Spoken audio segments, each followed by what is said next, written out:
Where people are all the same.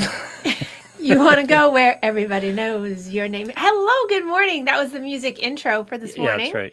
Because we didn't have music, so I was singing the theme song from Cheers. That computer is fighting me. Did you like that? Yes. All right. See, and I had all the words right and everything. Interesting reference. Where everybody knows your name. I know everybody. Yeah, everybody knows the song. But well, why? Okay. Anyway, well, good morning. Welcome to of all the sitcom songs you could have pulled out, that's the one that came to mind when you said we don't have music and I'm going to point to you. And I was like, oh, I can sing Cheers. Yep.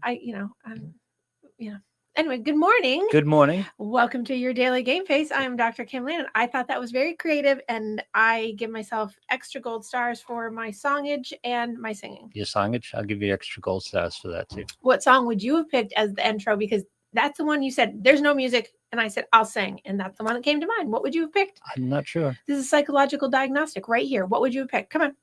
I don't know. Okay, you're on the spot. Hi, Leanne. Good morning. Ask Leanne what she would have sung. Leanne, what would you have sung if you were in a pinch and Lou tells you there's no music, we have a reboot, and just go? And so, what would you have sung? Here, I'm waiting for Leanne's answer. Yeah. What I know you would have sung, Love Boat. That wouldn't have been bad. That wouldn't have been bad at all. Love, I was thinking, exciting and new. Come aboard. Sound of Music, actually. Oh, the hills are alive. Oh, yeah. That was bad. The hills are alive with the sound of music. I saw that in the theaters, by the way. There's Alicia. You saw? Oh, did you see it in the theater? No. No. Well, not when when you were alive when it first came out. Yeah. I was not alive, so I didn't see it in the theater. Oh, she missed it. I was singing Cheers, Leanne. The theme to Cheers, yeah. The theme to Cheers. Because my audio computer is still fighting. Because Lou always has technical difficulties. Yeah. So I had to do the intro. So I sang. What was the worst movie you ever saw in a theater? Halloween. Oh, Halloween. The original? Because my parents thought at 6 years old or 7 years old that was a good choice to bring me. Oh, my God. I'm not kidding. So I hate that movie. I hate the music. It wasn't the worst, but the original Dune, when you walked into the theater, they handed you a sheet with a glossary. Oh, I don't remember. And I knew I was in trouble at that point. Oh, wow. Yeah. No, but that's an interesting thing to ask. Like, what was your first? Yeah, but I think Halloween for me, yeah. My God. Because it was more of the parental choice, which they would deny they did now. I'm sure if they're listening, which they probably are, they'll be like, that is not true, because anything I say that would completely make them look terrible would be denied. And that's something that's going in the book. So today we're talking childhood trauma. But yes, and then they would play it because remember that was back in the day when Showtime and all those new those new channels were coming on TV, and it was in the 70s, and that's when it was, right? And then I could hear from the bedroom, like at 11 o'clock at night, that music come on, and I'd yell, "Shut it off!" It's 6 is a little early for that movie. Oh my God! Yeah, I was a little young for that, so I hate that movie. And it's not really the movie; it's the music. So you can't watch hockey now. Well, I just go la la la, and I don't watch the goalies. Yeah. So it's really not the actual visual; it's the music. Yeah. Oh, okay. It's the creepy music. Anyway, so good morning, and we have lots to talk about because I have to follow up on last week's show because it got quite the buzz. Oh, great. Because of all the toxic things that we were talking about. Yeah. The theme, but also the Super Bowl happened. And that was an entertaining show.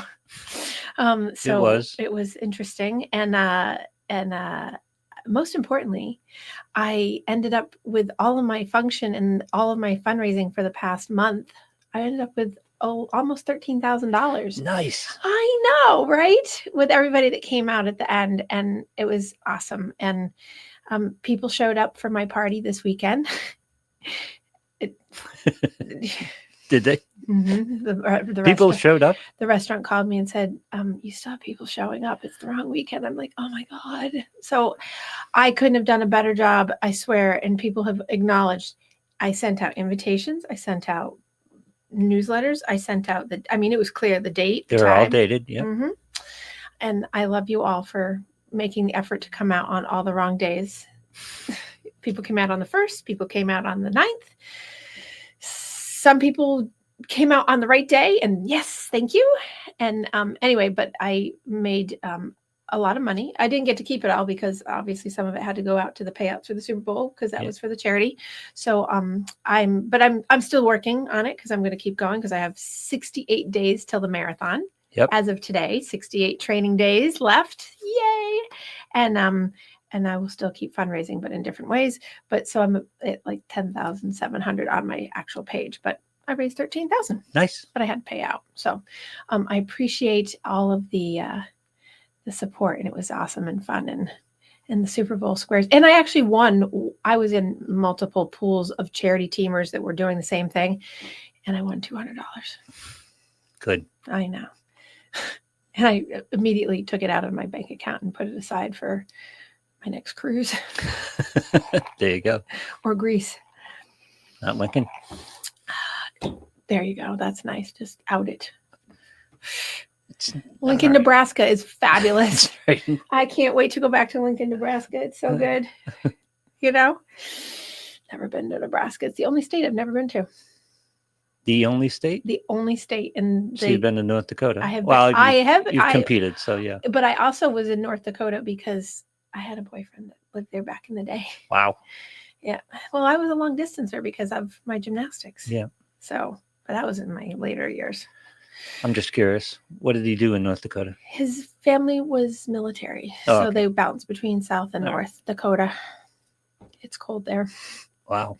Yes. What did his father do that got him permanently assigned to North and South Dakota? I know he ended up back over here in Portsmouth. Yeah. I have no idea. It was not in my. He was naval? No. Oh, okay. Air Force. All right. No. This is way pre-John. Yeah, I imagine. Yeah. No. Yeah. But now I'm in my head going, God, I had a theme. But doesn't everybody? Well, I could say so many things right now, but I don't want to get personal on too many things because, there's certain people listening that don't get to have that information. As you know. Till they die. To that guy. Till they die. Oh, till they die. Well, I was going to say to that guy too. Yeah. Till they die. Oh, no, I don't care about that on that one. That's more of just like, he doesn't get that information. Yep. Because, anyway, so here we are talking about toxicity, going back into last week's conversation and talking about the recap of relational, whether it be friendships, relationships, work relationships, acquaintanceships, and things like that. And knowing, again, I have to laugh at a certain person that is now publishing left and right for all I think she watches like all of us that have been out for a while, and then she takes all of our taglines, but she's making money off of it. So, whatever. But how do you train people to treat you a certain way, and when does that start, and how does that start, and the toxicity. And of course it goes into the narcissism that runs rampant in people. And one of the questions that came from the show after the show last week, which always happens about this question, is, which do you think it's more now? Do you think narcissistic traits in people are more now than they were before? And I don't really think so.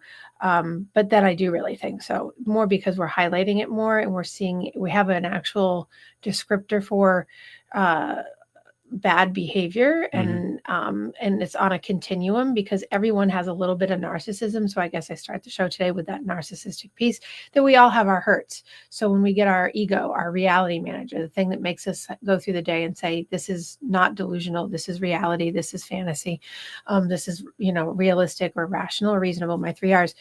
If you're looking at those things, everyone has a narcissistic hit here or there. If you're ever called stupid, if you're ever made fun of, those can all impact your reality manager.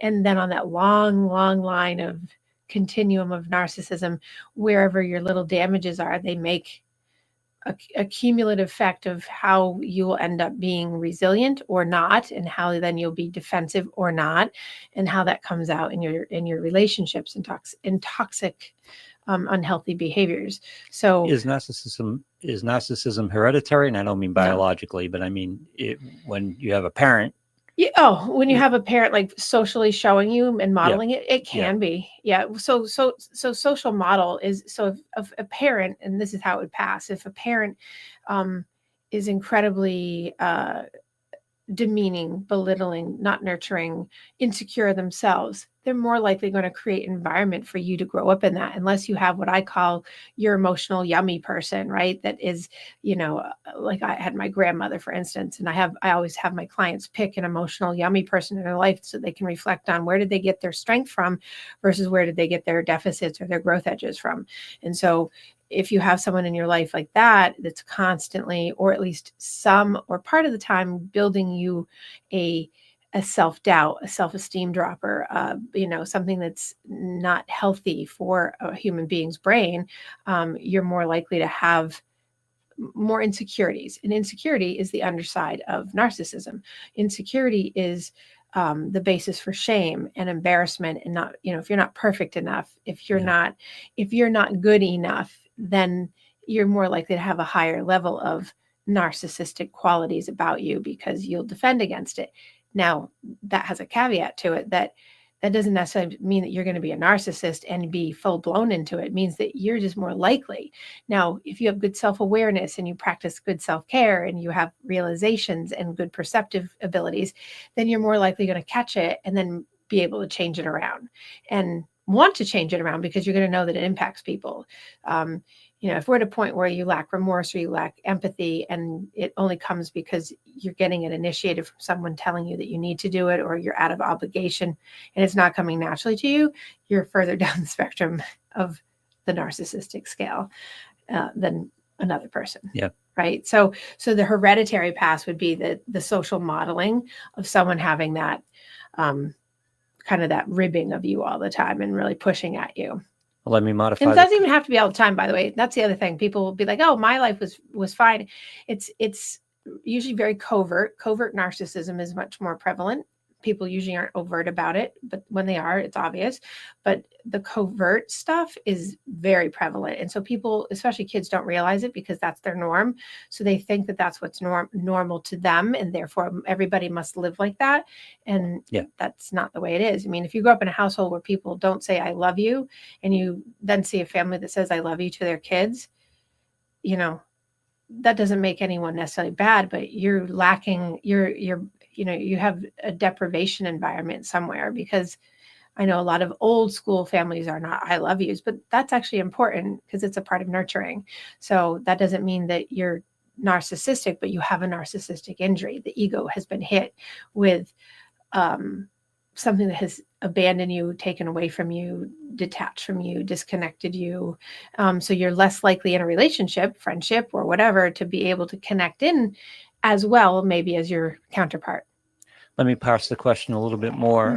Is there more narcissism now? And put it this way, because I don't think people understand that they're full-blown narcissists, diagnosed narcissists, but everybody has some narcissistic tendencies. Yes. Right. So are there more full-blown narcissists, or are there just more shading of narcissism on a day-to-day basis? I would say there's both, because we now see we see the shades and identify the shades more. So now, because we're more aware of what the shades are, we can see where it is on the actual scale of like people being much more full blown. I think there's a much greater prevalence of it. Not because 20 years ago there wasn't, just because I think it's because we're more aware of it. That's, like I said at the top of the show, is that it's not because there's more, it's because we know it and we identify it more. And it's so obvious in so many ways now with people in day-to-day life. And I'm going to go with the fact that, and this is anecdotal, and I'd have to go back and see if there's any research, which probably there's being done, some right now, that during the pandemic, I think people became much more prone to their tendencies, and that made them more full-blown or more likely to I guess give birth to their qualities of that, because they didn't have to keep stuff in check as much while they were isolated. And the more isolated you become, the more inward looking and the more ruminative, retrospectively thinking. A lot of people struggled because they were inward on themselves and became very depressed and anxious.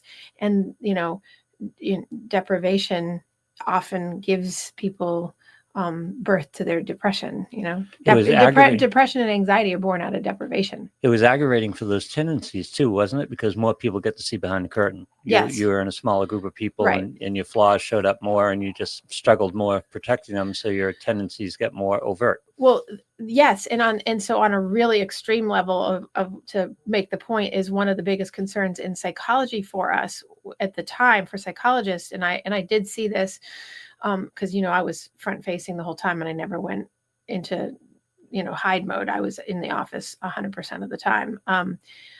People, because I wanted to make sure I was available for people who were stuck at home in abusive relationships and abusive homes.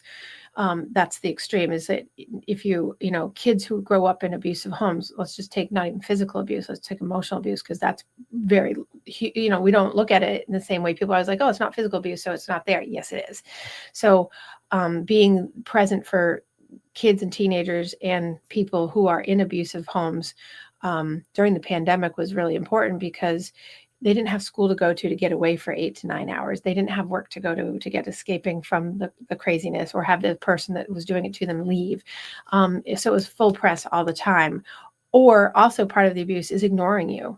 So someone just sitting in your silence with you. You have a family of 4 or 5, and then everyone's sitting in their rooms collectively alone and not talking and being on their own, because the household is not functional enough to be connected. Now, on the other side, there's many people that did connect, but far fewer, I think, and I know there's research on that. I've seen that they've already done studies on the impact on academics and parenting and frustration, and that's all out there. So if people are interested, certainly I could find different things on it, because I've read a whole bunch on that, but to know. But just the fact that I stayed front facing for a variety of reasons. One, because I thought that was super important to keep people protected, because I work with a lot of people who have addiction, and that was the other thing, is remember when they proposed that they were going to shut liquor stores down, and I was immediately like, this is, as much as I would love for that to help people, that wouldn't have helped anybody. That would have actually made it, my problem for my business, worse, because hospitals already were full. Where were they going to put all these people that went into withdrawal and detox, and there wasn't the room. So, and alcohol is a particularly dangerous detox too. Well, it can kill you. So unlike most other things, if you're a full-blown alcoholic and you have a lot of narcissistic tendencies, talk about the combination, right? And then you're sitting there with yourself, there would have been a lot more deaths maybe related to that than there would have been to actual COVID. I don't know, but it's not a good combination. So I was a very big proponent of, please don't shut the liquor stores down for people, because that's, it's a toss up, because it's a health issue, but it's also like, this is not a good thing. So I was thinking about this the other day, because I was walking on a strip mall sidewalk and saw the old markings for spacing for lines, people going in. It's like, what a different world it was. I know, right? It wasn't that far ago, but it was. I know, and I still see that those signs up, like little, they're like mix and matched, or they're like sticker rubbed off, or the arrows and stuff like that. The arrows in the grocery stores. Yeah, I haven't seen those. Still there. Oh, really? I have not seen. Occasionally you get one. That's so funny. I remember when there were signs, you're going the wrong way. Remember those conversations? Yeah. So, and then talk about narcissism, people who were incredibly narcissistic and very full of social justice and defensiveness of like, you're going the wrong way. Okay. Sorry about that, for making a mistake. So, but the narcissistic piece, I think, despite the fact that last week I'm going to talk about some of the qualities again, but I think the narcissism piece really came out again, and talking about how incredibly damaged people are, for lack of a better word, that people get, they let their damages show and don't put them in check, and don't know how to put them in check a lot of times. And I think lack of awareness and not understanding who they are and how they've come to be that way. And then just being in the world like that is a lot. Well, oftentimes that's a fish not knowing they're in water. It's just how they came to be. They're not aware of that that's the world they're living in. Right. And when you have someone that's at full blown, like a narcissistic personality disordered person, the delusional level, the belief system of their reality is so unattainable by someone like me or you, like, to even wrap your head around it. It's just so unimaginable that this person can think this way. And people often ask me, like, how do you, in the classes I teach about this, and how do you deal with narcissism and all that stuff? And it's like, you don't, it's just like someone who's psychotic, because sometimes it is psychotic in some ways, right? There's a line break of, we're not in reality, we're in their reality. Yep. And so it's about understanding that you can't get that person to ever see a different side. You're not going to be able to get them to flip. You're not going to, and they will double and triple and quadruple down on their delusion base in their belief system, in their head, to really go at it for themselves, to make their point. I remember a patient I had many years ago in McLean Hospital that he was in a wheelchair, elderly man, because I worked in geriatrics, and I think he was my very first like patient that was full blown, and nobody wanted to work with him. So of course they came to me, and he was a lot, and there was no fighting. And fighting, I don't mean like being in a fight with him, but there was no fighting the presence of the disturbance in the room, because it was so unhealthy. Was he always there, or did he evolve there as he got older? So I imagine that he was always there, and then as he got older, it just got worse. And most personality disorders in the cluster of like, so there's different clusters of personality disorders. There's an A cluster, a B cluster, and a C cluster. This particular cluster has like borderline personality disorder, histrionic, the over the top kind of person, like, and then it has narcissistic personality disorder, antisocial, the ones that are much more personalized, which are different than the other ones, like obsessive compulsive personality. Yep. Those are different clusters. But the cluster I'm talking about, those are usually very, as you put it, hereditary. Like they're molded in, right? They're not born in, but they're molded there. Right. And then they just grow over time, and without checks and balances for them, by a person's aging process just solidifies them. And then if you add in dementia on top of it, it usually, because the frontal lobe will start to get plaqued from Alzheimer's or vascular dementia. And when that happens, takes the governor off. Yes. Yeah. And then all the things that were in the hurt zone of the ego just fly out. And so you see, unfortunately, there's a ton of racism, a ton of like anti this, anti that, so a lot of swearing, not just from the dementia, but just the narcissism coming out, because the hurt finally comes out because the filter's gone. Yeah. So it's quite interesting. So, and it's very different than when you see someone who has Alzheimer's or dementia of any kind that doesn't have a personality disorder. The belligerence and that piece sometimes is there, but nowhere near as when you see it in someone who has a personality disorder. This gets us to the skill set, doesn't it, of being able to understand that not everybody lives in the same parameters that you do. Yes. Like we just naturally assume that when we have a conversation with somebody, they hear what they're coming we say, from where we are, right? Right, and they're coming from where we are, but they're not. In fact, you have to assume the opposite, don't you? Well, I think, and I think I'm confusing now. If I spoke about it on the show, I think I did last week, about the fact that when we often have people that it was the show, that get upset when they realize you don't actually think like they think, and it blows their mind that how dare you. Because what it's doing damages their ego. It's damaging, it's re-damaging, it's re-traumatizing the fact that, wait a second, if you don't believe what I believe, that throws me off, and that can't be. And how does that now translate to who I am as a person? Because the person will immediately personalize it, take it all in, and then feel like, okay, if I feel this way and you don't, what does that say about me? And then what they'll do is they'll block you out and push you away. Like they'll push you away, and they'll either attack you. Usually they'll attack you, they'll belittle you, they'll do something to make it so that you'll back it down so that you won't challenge it, because it challenges them so much to think outside that box that you could possibly think that way. Because their confirmation is all external. They have no internal confirmation. And they don't know how to do the triangulation of information to understand that there are multiple sides to things. And I use triangulation because it's there's 50 sides to something sometimes, and you've got to be able to do that. But because someone disagrees with you, that's not a comment on you. Right. And I think when you have, like, I have a couple people that I have like great friendships with that we just don't see eye to eye on a couple things. Yeah. But the conversations go very well, very good together, because if we do, we have a respect for it. We also have enough of our own, what we call in psychology, ego strength. Our reality is that we're okay that someone else has a different opinion and we don't have the same opinion, but it's still okay. And that doesn't have to end things. Now, there are certain points where I have lines. They have lines, I'm sure too, but I have lines that I will be like, nope, but do I then engage and, attack? A narcissist will. Yeah. Whereas there's no need for that. Like, the narcissistic injuries don't come up. People, like, I can example, like family members. You have this in family members, if they don't agree with you and you don't fall in line.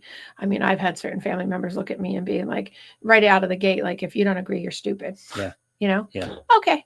So when I was younger, it would hurt my feelings, but I had my yummy person. I had my emotional yummy person who would be like, ignore them. And that was hard as a youth, right? It's like, how do you at 14 and 15 ignore someone that you're supposed to be respecting because they have all the knowledge in the world? You come into that stage of life of, like, you realize that they don't know everything and they're not, and then my yummy person, who was an elder to them, would be like, just ignore them. Not disrespect them, but ignore that. Understand that you have a right to think in the way. Keep walking. Right. Keep going forward, because it's okay to have your own thoughts. And I think when you're talking about the toxicity in relationships of narcissistic relationships, or someone's in them, it's very hard to move forward in those things, because you want to fight them, because your reality is bumping up against their fantasy, which is their reality, but it doesn't make sense in the real world. And it's so hard. It's so hard. Yep. Well, it's about being stingy about your mental energy. Right. And walking into battles you can't win is, that you're not going to win because they're not on the same reasoning plane you are. Yeah, well, it's difficult, but it's a good skill to have. Well, it's a good skill, and I try to get as many young people in my office, if they come in with some of this stuff, as many young people to get to this before they get to be 50. Yeah. Because by the time I get people in my office that are 50 and just starting working on this, the hopefulness isn't as high as when they're in their youth, and they have the hopeaholic. They're so far into the hopeaholicism, right, that they hope that eventually somehow that it's going to change. And I'm, the bearer of bad news. I try to keep it optimistic and say everyone can change, but they have to want to.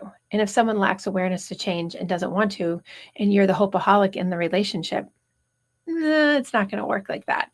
And so when I get younger people in that have, like, yesterday, I consider this person young. She just turned 39 recently, and she is dealing with, like, the fact that she ruminates on so here's how, talk about hereditary. She ruminates on the fact of something that happened, say, 6 months ago, plays it in her head, obsesses about it, beats herself up, and nothing bad happened, but she deems it, that she worries that people judged it as something bad, even though I've reassured her that, one, no one's thinking about it anymore. No one's thinking back then it was bad. But what I ended up having to relate to her, which I've been doing for the past few years with her, is your upbringing was such that you were put in a box of, you have to be perfect. And if you didn't, if you let go of control of yourself, and you let people see some vulnerability about you, and you let that out, somehow that was letting the curtain go back and see the real you. And that wasn't allowed for you as a child. So therefore you've made a big mistake. And so she's, instead of doing what her mother or father was doing to her back then, she's replaying in her head. So she's self-gaslighting. And I told her yesterday, you continue to sabotage yourself because you continue to gaslight yourself when there's no chaos going on in your life. You create the chaos in your head that your family had already created. So you go back into the homeostasis and the balance that you know by creating the chaos, but it's driving her crazy. And it's like makes her very tearful. Like, and here she is almost 40 and she knows all the things I'm saying, but then she's not moving forward with it because she's so stuck in that. She even preemptively struck yesterday with, my mom wasn't a bad person. You know, my mom was a good mom, before she said it, because after I asked her, I said, why did you have to say that? But her answer is always the same. It's, well, because I don't want you to think she was a bad mom. And I feel guilty, as if they, because I have lots of clients that do this, they get quieter in my office as if the person can hear them. Yeah. And I'm like, first of all, they aren't here in my office and they can't hear you and no one's going to know. But it's the phenomenon of, oh my God, the narcissist or the parent or the perpetrator is going to know that I'm talking bad and then I'm in trouble. And that is telltale sign right there that there's so talk about one of the symptoms of toxic relationships. That's control. Like the person's not even in the room and they have control over you. They're controlling the way you think and feel from a distance, and they don't even know it, but they do. But in her case, I'm guessing that and when she showed vulnerability in her upbringing, she was punished with it. Yes. You know. Yes. So you can't. She was. So so you just become reluctant to show vulnerability even to yourself. Well, and that's the thing. And I told her, and I tell other people, but I told her yesterday very specifically that the vulnerability that she shows to other people, I said, give me examples of anyone else in your life that's ever given you the response of the people growing up. She has none. She has zero. Right. So I said, what does that tell you? And she said, well, that there's people out there that aren't like my mom or dad. And I'm like, right. And I said, so they're showing you a corrective emotional experience, but you're not trusting it enough. You've had plenty of the corrective. She named like a dozen incidences over the years. And I said, could you name more? She goes, yeah. And I said, so you have all those, but yet you have this stuck here. And, you know, because she was crying, because she was like, I'm stuck, right? Yep. Right. It's because you could have 100 great, good things, but that's the thing about the narcissistic hit to your ego. Your reality gets hit with someone who's important to you and it disappoints them because they tell you it does. And now that's the one that sticks with you versus the fact that you could have all these corrective emotional experiences, which eventually will stick, but you got to think about them. You got to say, wait a second, I just had 100 interactions over the past year and they all were good with not one bad one, but I'm still worried about the fact that maybe one of them in there thought this way. But 99 and 9/10 of the time, someone punished you for your vulnerability. Exactly. It was about their ego. It wasn't about your exactly. Problem. But little kids, and here's the thing, little kids don't know that. Yeah. Little kids are blank slates in that way. They know what you give them. They know what the world around them starts to show them. So that becomes their reality. Yeah. I mean, there's a reason why, and I teach about serial killers in my class because they're great examples of, there's a reason why Ted Bundy was a narcissistic personality disordered man. There's a reason why he became a sociopath, because of the narcissistic injuries he got over and over in his family. And if you've ever seen the documentary or read his stories, I mean, he had a very damaged, dysfunctional, narcissistic set of family members and then just the whole story of it, you know, his mother was his sister and his dad, you know. Seems like about 10 times a week I had our apple tree. Yeah. Yeah. You know, because so much in life is about that. Exactly. And it's, well, and we'll say more because that's an interesting metaphor. Like say, like, can you give an example of that? Well, the apple doesn't fall far from the tree. That's the saying. And it's absolutely, it's cliche because it's true. Right. But the apple. So a lot of the things we're dealing with now are because of things that you dealt with when you grew up. I mean, it's childhood trauma. It's what we talk about. Right. We got back here too. Well, it's so I think when you said the apple doesn't fall far from the tree, it's the expansion of sometimes when you think of like a narcissistic toxic relationship, or you think of just take the NPD off of it, right? It's that the apple has fallen and then rolled become rotten, had a worm get in. Like it's gotten, because it's so vulnerable because it was so damaged when it fell from the tree. I'm using that as the metaphor, that it was open to more damage, and therefore it becomes a bad apple. Oh, that was good. Nice. You took that. Wow. Took that and ran. I did. Yes. This is why I should write my book. Yeah. Apple tree. Yeah. That's why I was like, oh, when you said, I was like, oh, this has a good thought to it, because this is what happens. Yeah. And so, but then the question is, how do you not have that happen? Well, that's the resiliency factors in people, and lots of people don't end up becoming toxic or in toxic relationships because they have resiliency that doesn't let them roll into that space, that doesn't allow that, because there's other people around them that are healthy. But then some people don't have that. You hit on it earlier, and it's something I tried to do with my kids a lot. It's like I started doing all this work in my 50s. Yeah. And it's like, you're going to have this before I had it. Right. And you just try to give it to them. Right. Because they're not even aware of this, what's following them around, what's shaping their viewpoints, until they start to do the work and delve into it a little bit. If they do the work, because you see so many people. I mean, and this is, But so often it's a relief if you do the work. So often it can be a relief and a help to you. Well, it's kind of like, it's like when people get into cults and they have that cult thought, and then all of a sudden when you were talking about that, I was thinking of Leah Remini, right? Yeah. She was in the Scientology group, right? And her transformation when she realized that, wait a second, this isn't reality. This isn't like normal. This isn't like typical. And that transition out to be able to say, oh my God, there's actually 500 other things that could be a possibility here, and this can't possibly be normal. That's the kind of like aha moments people can have out of being raised in those environments and then getting into other places. But one of the biggest problems I see, especially in young people that don't have this skill yet, is that I worry for them in a healthy way, right? A clinical way to go. They won't possibly ever get that skill because they're so wed to the obligation to the person who taught them how to be that way. If that makes sense. Yeah.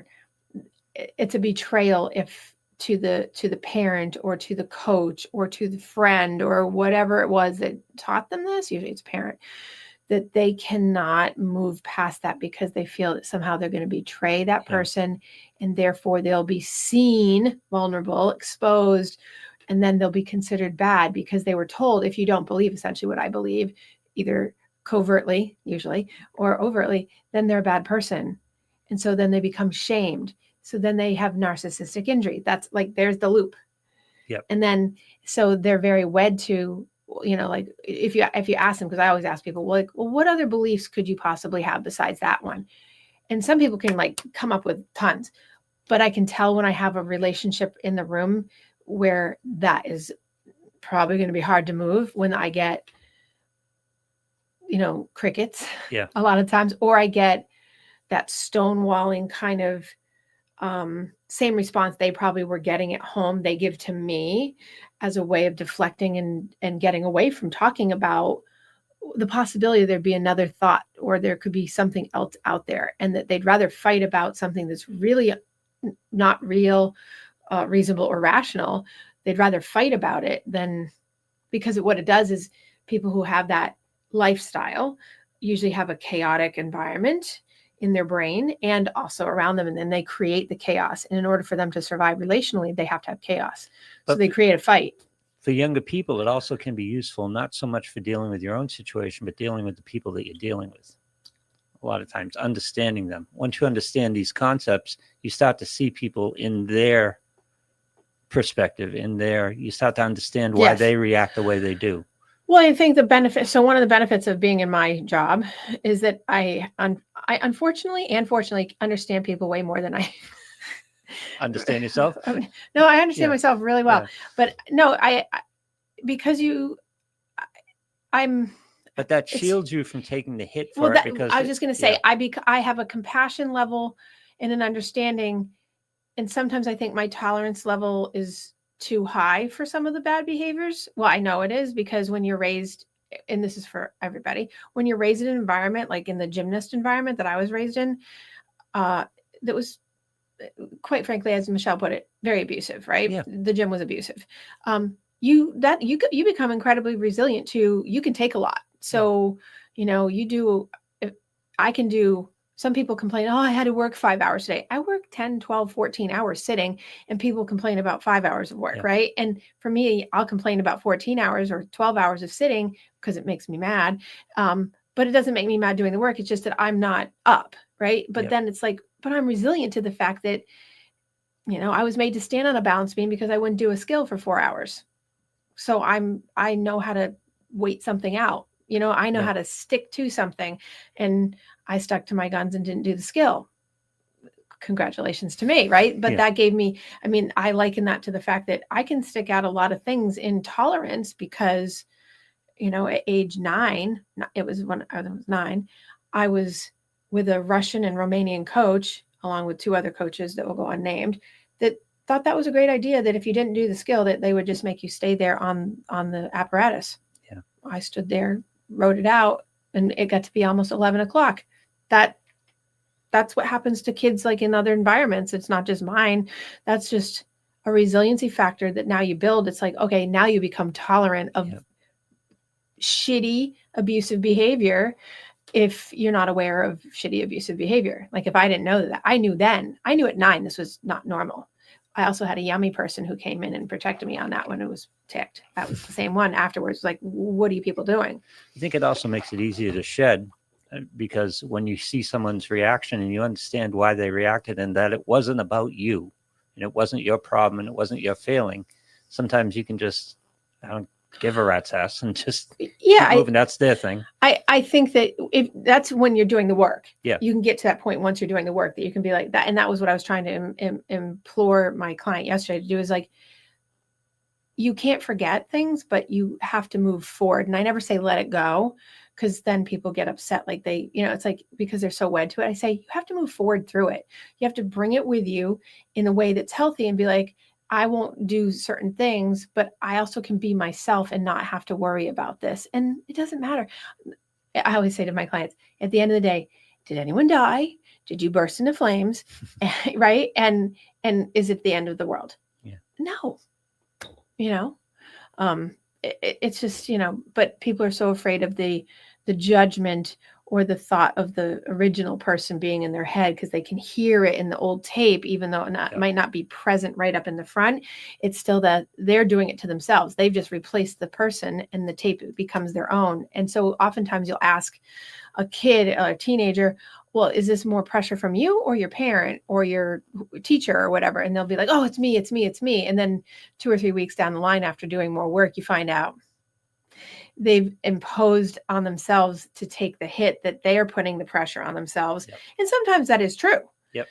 But more often than not, it's a combination and a heavy lean towards a coach, a teacher, a parent, an extraneous person that's putting all this unhealthy toxicity into the person's life to succeed in a way that's actually damaging them, because it's not coming from a place of genuineness, and it's coming from a place of fear. And then that creates anxiety. So essentially, back to the beginning of anxiety and depression are born out of deprivation. I was going to say depravity, but that too. But born out of deprivation and the depriving of health and good thoughts and balanced thoughts and, healthy environment. That's where the anxiety comes in, because it's creation of fear, which gets you really down because you feel like you're in a vicious, hopeless cycle of not getting out of it. Often that's the result of a person who only has one route to deal with you, because that was the route they were dealt with all the time. Mm-hmm. That's what they brought up. But so once you learn a skill set and start to see other people's perspectives, you can deal with them more effectively, because you can deal in a way that they can deal with it. Not that you have to go so far out of your way, but that teacher that's pounding you from a disciplinary standpoint, right? It's because that's the only tool they have. As our buddy Jeff says, all you have is a hammer, all you see is nails. Right. They don't have the other skill set of finding out that maybe you need a different approach. Right. And that's a lot of the old school teaching too. You see, it's still around, and I still see it, but that's their way of doing things. And that's their limitation, not your limitation. Right. But unfortunately, when you're a kid, you have to deal with it, and kids don't know different. And that's where it's being fostered.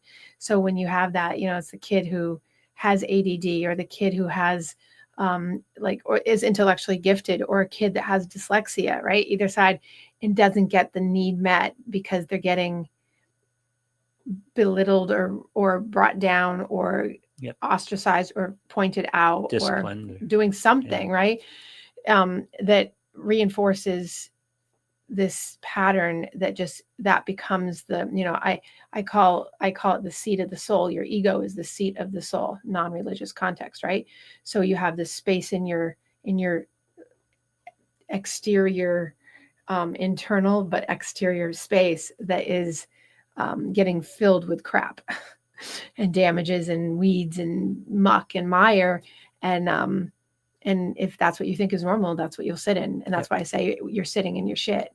So if you want to sit in your shit, you can sit in your shit. But people always say, and I use the word always on purpose, but I don't know how to get out, right? Because they've been in it so long, right? And it's what they know, and then they double down on it because they're so wed to it. They recreate it, right? And well, that's the repeatedly. that's the gaslight. That's the self-gaslight. Like in lieu of someone being there to gaslight you, you will do it to yourself. And watch Mel Robbins take that too. She has not said that, but I can see it coming, right? I've been saying this for years, just so everyone knows, like years. I just laugh because I keep hearing her all of a sudden come up with these things. I'm like, is she listening to my podcast? Because I just said that. But it's that it's so clear to be relationally watching for, I guess I want to bring up that Darvo, that, that people who are unhealthy, they will deny to your face that something has happened, that something is happening. They will attack you for it. Now, attack doesn't have to be this vicious thing. It can just be like, no, well, but look what you did. That's the attack, right? But look what you said. Move but look the what, argument. Right. They maneuver it over to you, right? Yep. So then by doing that, there's the, DA. So then they reverse the victimization. So now they become a victim. And in those cases, a lot of times that person will go, I'm not a victim. They'll re-damage on top of it. They'll like double down the Darvo. And now you become the offender because they've turned it because they can't handle that, or you'll get, I said I was sorry. Okay. Just because you said you're sorry for the same behavior you've done 5,000 times in a marriage of 30 years does not mean anything. Right. Because you're not respecting the fact that you've already said it. So sorry means the behavior changes and it should be done and it shouldn't be repeated. Right. If it gets repeated, it's a fluke and it's done. But the resolve comes from those things. And that's where you see a lot of familial relationship struggle, is that people repeat things. Because their idea of taking responsibility in an unhealthy, toxic relationship is just saying, I'm sorry. There's usually 4 parts to taking responsibility. And it's not just saying, I'm sorry. Yeah. Sorry is just superfluous at certain points, because anyone can say they're sorry. It's what happens with the sorry. There's a show I'm watching now with a couple of mother-daughter character, and the mother I haven't really quite figured out the mother yet. I'm not sure what they're trying to present to us. But she's just, everything's I'm sorry. Everything's I'm sorry. And she's not sorry. Right. It's just she's deflecting the pressure of the moment with I'm sorry. Well, and I'm sorry. And it's always I'm sorry, but I do this for you. Right.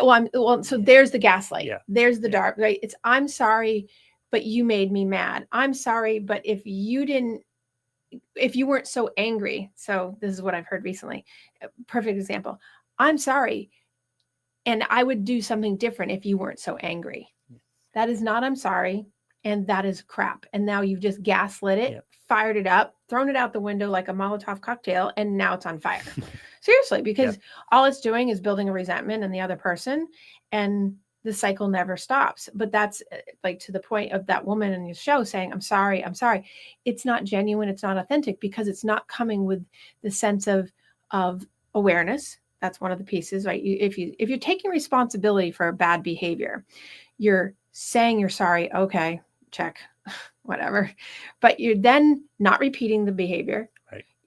You're aware of the impact it's making, and you're actively doing something to show and make sure the other people or the person in the family or the workplace or whatever knows that you are actively doing something to show that it's not happening again.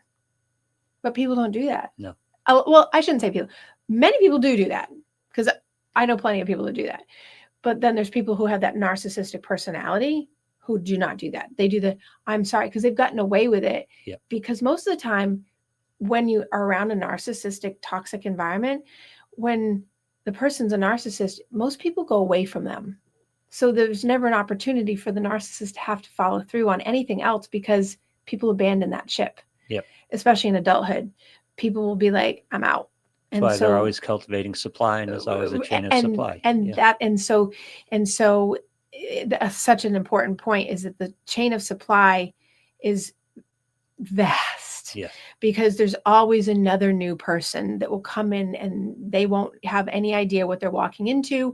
And there's the narcissist getting they're sucking from that person. And then all of a sudden the person's like, oh, because all they're seeing is the show in front of the curtain because they don't have enough contact with the narcissist to see behind the curtain. Until they do. As people get to look behind the curtain, they start to leave. Right. And that's often. Exactly. And that's why you see a lot of people that don't, not everybody, but a lot of times when people don't have a lot of friends or they have a lot of drop off of friends. And I'm not saying most people have one or two good friends in life. Yeah. That's great. But when they're rotating out and they don't keep a stable friendship or they don't have these long-term, then it's you have to look at what's going on there.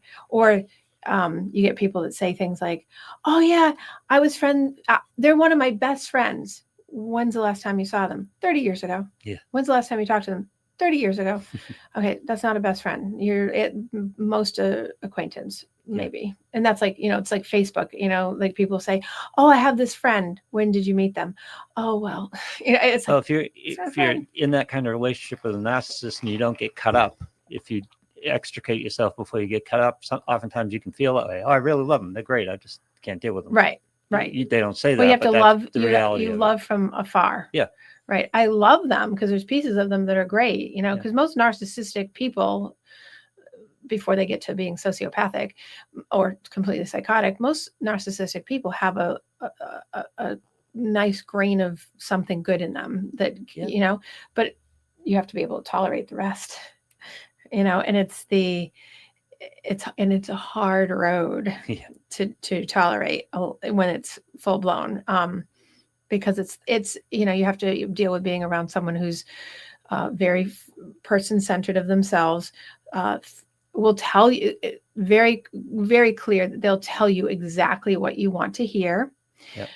Or they think you want to hear. They're the perfect salesperson. They're the con artist salesperson. No offense to salespeople, because that's not that but it's that sales pitchy. I can kind of swirl you in, especially if you're vulnerable and you have a low sense of self-worth. And often it's the frog in the pot type of situation where the water's getting warmer all the time, but you don't realize it. And by the time you're good at it, boiled to death, it's too late. Right. Yeah. And you're right. And you're in, and that's one of the reasons why people get stuck in, bad relationships, marriages, things where, when we talk about physical abuse, that's one of those things. That's one of the pieces there, because it's that power differential. It's too late. They don't start like that, and you see people that well, before we were married, it was never like that. And all of a sudden, right. And so, because you were vulnerable to love bombing. And that's the thing is and at the beginning of every relationship, whether there's narcissism or not, there's love bombing. Yep. And the love bombing, if people don't know what love bombing is, it's that honeymoon. It's that everybody's just on their best behavior and doing all the great, wonderful things that make them look amazing. And usually that lasts about 5-6 months, usually. And then it sort of passes, and it kind of, you can get a sense, and usually in healthier relationships, it sort of balances itself out. But when you're in narcissistic stuff, it's interesting, because I've seen it go for 2 or 3 years, going into 2, 3, 4 years of it's love bomb. And it's this is crazy. This is amazing. And then all of a sudden there's a shift because a baby's had, or someone dies, or there's a marriage, and then all of a sudden now they don't have to do that anymore. And it's on a dime, it's over. Yep. And then now you're stuck, and you're not, but then the feeling is that you're stuck because you've been sucked into this fantasy that's been created out of narcissism and toxicity to buy into all of that.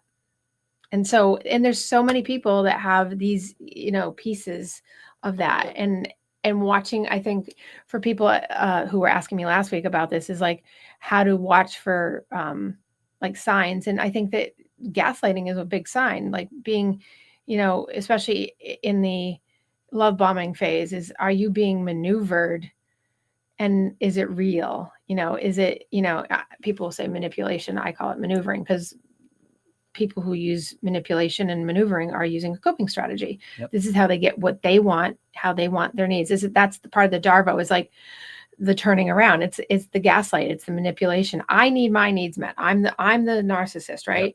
I need my needs met. So you just told me that you didn't like what I did. So what did I do? I turned around and said, well, you do it too. No. Right. So it's flag. It's that right there should be like screaming flag, right? Of that's a problem, because the likelihood is that person's going to continue to do that.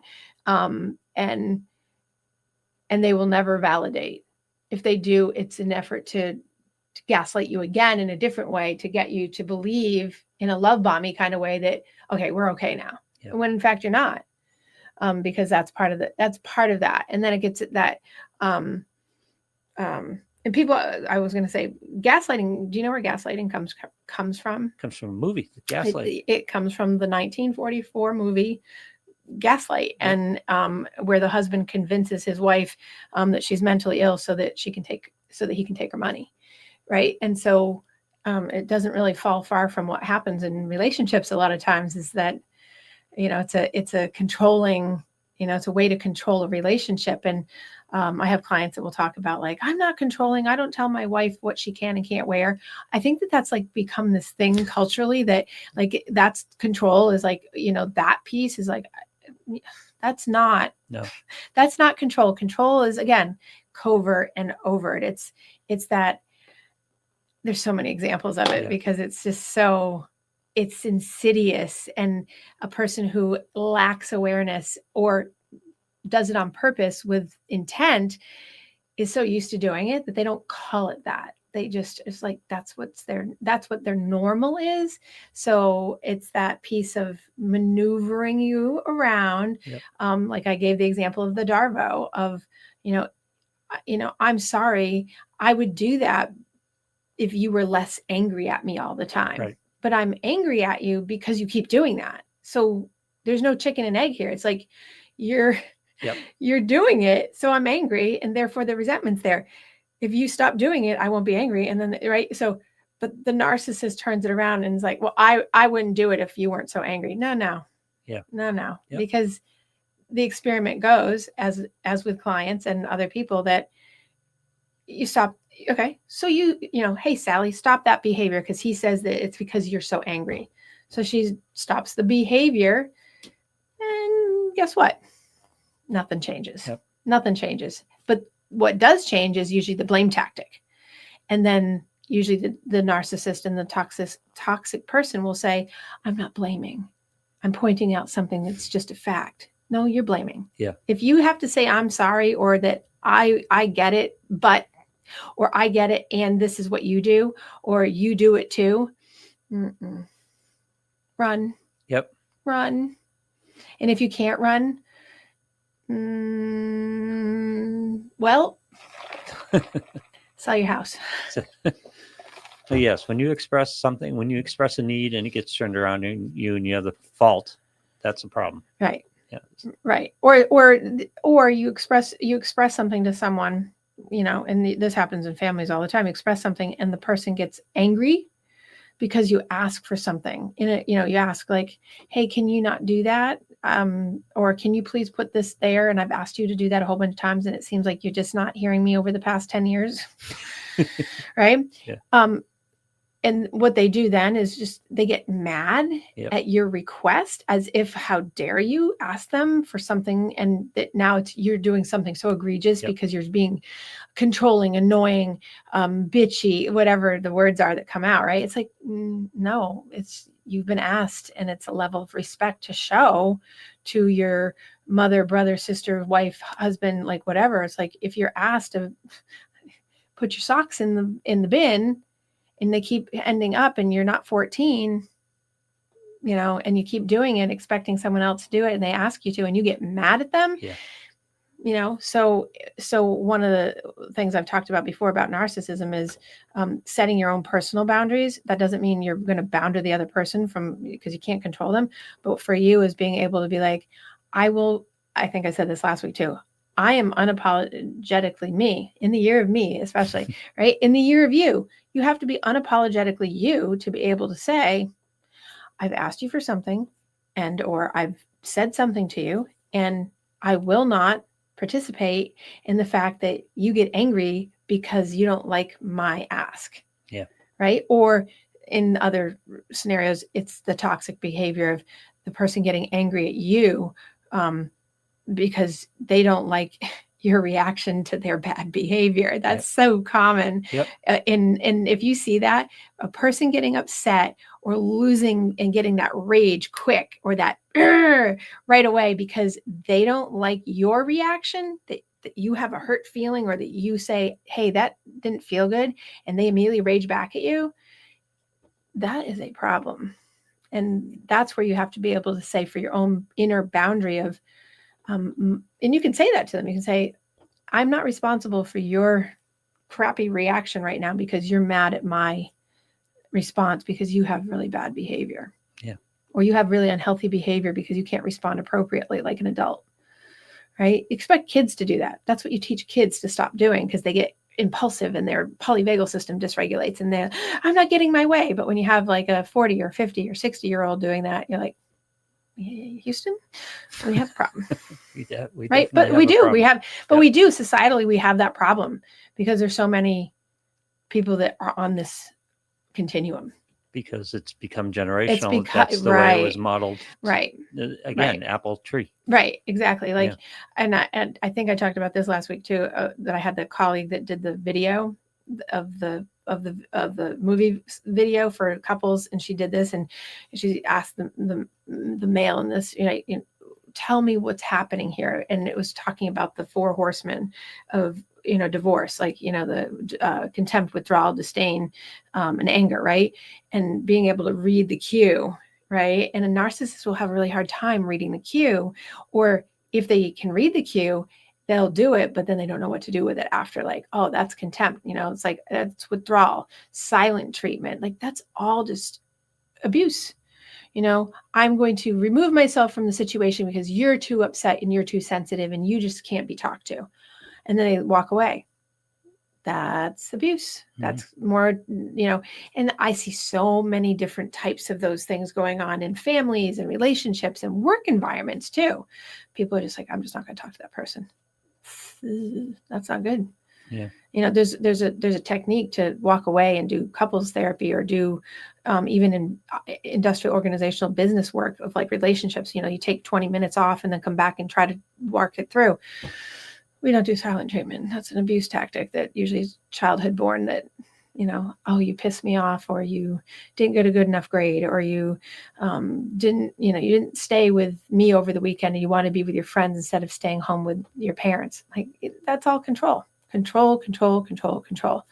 And control comes in all those different fashions. So I've sort of given you like a spectrum of all kinds of things here today around toxic relationships, but really basing it around like a narcissistic response that's out there in the world, and to watch for that. I have people out there trying to date, and they one of the things they've been telling me, a lot of them, both men and women, are like, there's so many narcissists. And so I'm getting a lot of that feedback of like, people are very, and I think there's so much well-defendedness about who people are and what they want, but it's coming across. We're hyper alert to it too. Right. Right. Exactly. So anyway, on that note, I think because we're at the end of this, maybe next week we talk about your partness. Yes. Because, my part. Well, no, if you're dealing with if you're dealing with narcissists all the time, and if you, there's a reason, and if because and if so, there's 2 things there, and we can talk about this certainly next week of like what to do, what you can do if you're in it, but also because it goes to codependency, and don't be part of the right, because there's part of that, but also there's people who repeat the pattern and get into this a lot, and then there's people that don't now, so all of a sudden have one, and then you got to figure out like, how did that happen? Like, what's that? and how do you manage that? So certainly. So that's what we can talk about next week, is how do you get unstuck from that? And there's some good things, and then it's hard. So I can just say it's hard. Everything's hard. Yep.